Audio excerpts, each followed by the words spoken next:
I know they did not just end Ironheart like that. That's just a crazy cliffhanger. And after all these years of theories, speculation, rumors, we can finally say, Mephisto, he's here. He's been confirmed. But of course, there's still people doing what humans love to do best, complaining about shit. And it's funny, Ironheart ended up being a reskinned version of Iron Man 3 with a little bit of Doctor Strange breadcrumbs. And I ain't mad at that. I actually had some fun. And there were some crazy teases for the future too. Either way, me and you know what we gotta do. We gotta talk about it. And man, you know what? Boom! You looking for this? We might as well start off with the biggest reveal in this show. And that's that we have our first official look at Mephisto in his human form, played by Sacha Baron Cohen. King of the castle, king of the castle, king of the castle. We got Borat as Mephisto in the MCU. Give him $100 million.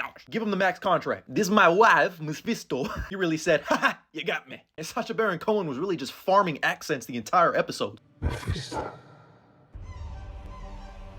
Now, obviously, people are upset because he didn't show up in his demon form. But again, it's just a bunch of people with a lack of critical thinking skills, logic, ball knowledge, and horrible eyesight, because here we actually did get our first official look at Mephisto's demon form. You just had to be paying attention. But I'm sorry, if you really thought they were going to fully reveal Mephisto's demon form in a Disney Plus series and not a future Ghost Rider movie, you out your damn mind. But there's also the fact of how they completely changed Parker Robbins and the Hood's origin. And you know, I get it. They were trying not to make it super obvious that he was Mephisto to try to throw us comic fans off. And this is where those Doctor Strange crumbs come in, because the whole time they were trying to make it seem like Sacha Baron Cohen was the human form of Dormammu or Dormumu. You remember that big ass head at the end of the first Doctor Strange movie? Dormammu, I've come to bargain. And quick side note, but I love how they name dropped Caecilius, who's played by the great Mads Mikkelsen, who was honestly wasted in this movie. But I do love how they tied in the infection / scars that Parker Robbins was getting by saying it was the same way he was getting markings on his face, because again, they were trying to throw us off, everyone, general audience, comic readers. Which brings me to Parker Robbins and the change of his origin, because in the comics, him and John go on this mission where shit goes sideways. Parker Robbins accidentally kills an Asante demon and takes its hood and its boots. So I already knew something fishy was up when he didn't have his boots, just the hood, because instead of that, Mephisto just basically makes a deal with him and gives him his hood, which is a complete change. It falls more in line when the hood turns into a Ghost Rider who is an agent of Mephisto, which leads to another change up. You learn that Parker Robbins' dad is still alive. In the comics, his dad dies at a young age, and that's why he starts getting into some shady shit to try to provide for him and his mom. And then eventually his mom dies in the comic, but here it's the opposite. His mom dies, his dad kicks him out at a young age, and his dad still lives. And you know, I still don't know how to really feel about this, because it is a really big change. And they make Parker Robbins a little less sympathetic, where here he just seems like a greedy demon, figuratively and literally. But this does set up a very interesting connection that I hope they follow through on, because in the comics, Parker Robbins' dad works for a certain person who just outlawed all vigilantes. I think it would be really cool if in the future we learn that Parker Robbins' dad is still currently working for Mayor Fisk, which sets up a huge future for the Hood. Because for those of you who don't read the books or are just getting into it, the Hood is actually a pretty integral character in Marvel Comics. He's been a part of the Cabal, like I said before, a Ghost Rider. He's been a mob boss, and I'll always come back to what Brian Michael Bendis said when he wanted to amp up the Hood. He wanted to make him veto